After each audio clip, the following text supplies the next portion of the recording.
ഉത്തരേന്ത്യൻ ഗ്രാമങ്ങളിൽ എന്താണ് നടക്കുന്നത്? ആൾക്കൂട്ടങ്ങൾ ഒരു കാര്യം തീരുമാനിക്കുക എന്ന് പറഞ്ഞു കഴിഞ്ഞാൽ അവിടെ നിയമത്തിന് എന്ത് പ്രസക്തി?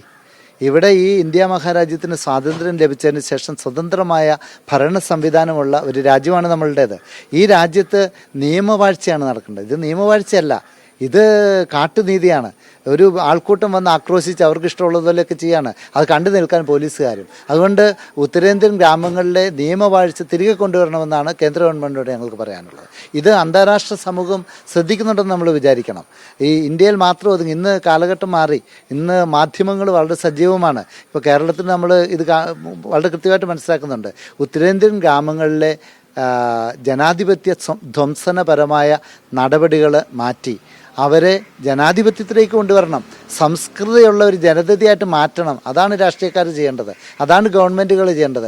അവിടെ ഗവൺമെൻറ് പരാജയമാണെന്ന് പറയാതിരിക്കാൻ വയ്യ. നമ്മളിവിടെ എന്തുകൊണ്ടാണ് ഈ അസഹിഷ്ണുതരാകുന്നത്? ഇന്ത്യയുടെ സംസ്കാരം അതല്ലായിരുന്നു.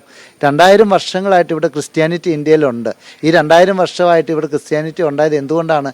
ഇവിടെ ഉണ്ടായിരുന്ന ഹൈന്ദവ സഹോദരങ്ങൾ വളരെ തുറന്ന മനസ്സോടുകൂടി മറ്റു സംസ്കാരങ്ങളെ, മറ്റു മതങ്ങളെ സ്വീകരിച്ചതുകൊണ്ട് തന്നെയാണ്. അത് നമ്മൾ തുറന്ന് സംസാരിക്കും. അതിനിപ്പോൾ മാറ്റം വന്ന് തുടങ്ങി. കാരണം വേഷം നോക്കി ആക്രമിക്കുകയാണ്. കാരണം നമുക്ക് അതിൻ്റെ അകത്ത് ഒന്നും പറയാൻ കഴിയില്ല. കുറച്ച് കുട്ടികളുടെ കൂട്ടത്തിൽ വന്ന ആളുകൾ, അത് വേറെ ആരെങ്കിലും ആണെങ്കിൽ സ്വാഭാവികമായിട്ടും ആ വേഷം അല്ലെങ്കിൽ അവിടെ ആക്രമിക്കപ്പെടില്ല. ഒരു കന്യാസ്ത്രീ വേഷം കണ്ടതോടുകൂടി അത് ആക്രമിക്കപ്പെടേണ്ടവരാണ് എന്നൊരു തോന്നലപ്പോൾ ഇവിടെ ആ രീതിയിൽ നമ്മുടെ സംസ്കാരത്തിന് മാറ്റം വന്ന് തുടങ്ങിയോ? തീർച്ചയായിട്ടും നമ്മുടെ സംസ്കാരം അപകടകരമായ മേഖലയിലേക്ക്, നമ്മുടെ സംസ്കാരം എന്ന് ഞാൻ പറയുന്നില്ല, കുറച്ച് വിഷലിപ്തമായ മനസ്സുകളുള്ള ആളുകളുടെ സംസ്കാരം. ഇന്ത്യയിലെ ജനങ്ങളെല്ലാവരും അങ്ങനെയൊന്നും അല്ല. അതേത് മതത്തിലാണേലും എത്രയോ നല്ല ആളുകളുണ്ട്. ഇത് പക്ഷേ കുറച്ച് ആളുകൾ ബോധപൂർവ്വം ഇവിടെ പ്രശ്നങ്ങൾ ഉണ്ടാക്കാൻ ശ്രമിക്കുകയാണ്. അത്തരക്കാരെ ഭരണകൂടം കൂടി സപ്പോർട്ട് ചെയ്യുമ്പോൾ, പിന്തുണയ്ക്കുമ്പോൾ ഇവിടെ വലിയ ഭീകരാന്തരീക്ഷം ഉണ്ടാവുകയാണ്.